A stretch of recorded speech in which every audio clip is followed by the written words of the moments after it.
ಎಲ್ರಿಗೂ ನಮಸ್ಕಾರ. ನಾನು ನಿಮ್ಮ ಪ್ರಿಯಾ ಹಾಸನ್ ಮಾತಾಡ್ತೀನಿ, ನಟಿ, ನಿರ್ದೇಶಕಿ, ನಿರ್ಮಾಪಕಿ.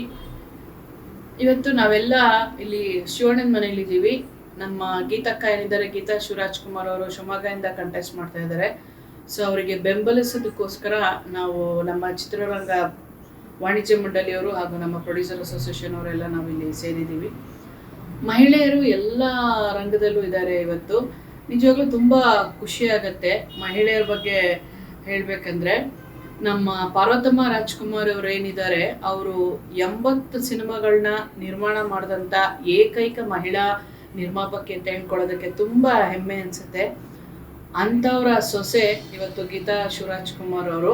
ಅದೇ ಒಂದು ಧೈರ್ಯ ಅವರಲ್ಲಿ ಇರುತ್ತೆ. ಮತ್ತು ನಿಮ್ಮೆಲ್ಲರ ನೆಚ್ಚಿನ ನಟ ಶಿವಣ್ಣ ಅವರ ಧರ್ಮಪತ್ನಿ ಮತ್ತು ಬಂಗಾರಪ್ಪ ಅವರ ಮಗಳು ಮಧು ಬಂಗಾರಪ್ಪ ಅವರಂಥ ಸಹೋದರರಿದ್ದಾರೆ. ಅವ್ರಿಗೊಂದು ಒಳ್ಳೆ ವೇದಿಕೆ ಇದೆ. ನಿಜವಾಗ್ಲೂ ಅವರು ಈ ಒಂದು ಎಲೆಕ್ಷನಲ್ಲಿ ಸಕ್ಸಸ್ಫುಲ್ ಆಗಿ ಬರ್ತಾರೆ ಅನ್ನೋ ನನ್ನ ಸಂಪೂರ್ಣ ನಂಬಿಕೆ ಇದೆ. ಇವತ್ತು ಶಿವಣ್ಣ ಅವರು ತುಂಬ ಚೆನ್ನಾಗಿ ಮಾತಾಡಿದ್ರು. ನನಗಂತೂ ತುಂಬ ಖುಷಿ ಆಯಿತು. ಯಾಕೆ ಹೇಳ್ತಾ ಇದ್ದೀನಿ ಅಂದರೆ, ಹೆಣ್ಮಕ್ಳನ್ನ ಅವರು ತುಂಬ ಪ್ರೋತ್ಸಾಹಿಸಿ ಬೆಂಬಲಿಸಿ ಮಾತಾಡಿದ್ರು. ಹೆಣ್ಮಕ್ಳೇ ಸ್ಟ್ರಾಂಗ್ ಗುರು ಅಂತ. Where there is a will there is a way.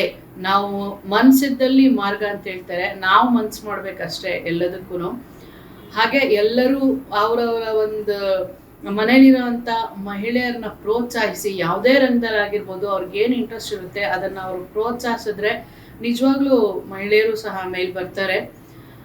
ಒಳ್ಳೇದಾಗಲಿ ಗೀತಕ್ಕಂಗೆ. ನಾನು ಮನಸ್ಫೂರ್ತಿಯಾಗಿ ಅವ್ರಿಗೆ ಆಶಿಸ್ತೀನಿ. ಅವರು ಯಶಸ್ವಿಯಾಗಿ ಬರಲಿ ಮತ್ತು ರಾಜಕೀಯ ರಂಗದಲ್ಲಿ ಇನ್ನೂ ಉನ್ನತ ಮಟ್ಟಕ್ಕೆ, ಇನ್ನೂ ಹೆಚ್ಚಿನ ಹೆಸರು ಮಾಡಲಿ, ಇನ್ನೂ ಉನ್ನತ ಮಟ್ಟಕ್ಕೆ ಅವರು ಬೆಳೀಲಿ ಅಂತ ನಾನು ಆಶಿಸ್ತೀನಿ. ನೀವೆಲ್ಲರೂ ಸಹ ಗೀತಾ ಶಿವರಾಜ್ಕುಮಾರ್ ಅವರಿಗೆ ಸಪೋರ್ಟ್ ಮಾಡಿ ಅಂತ ನಾನು ಕೇಳ್ಕೊತೀನಿ.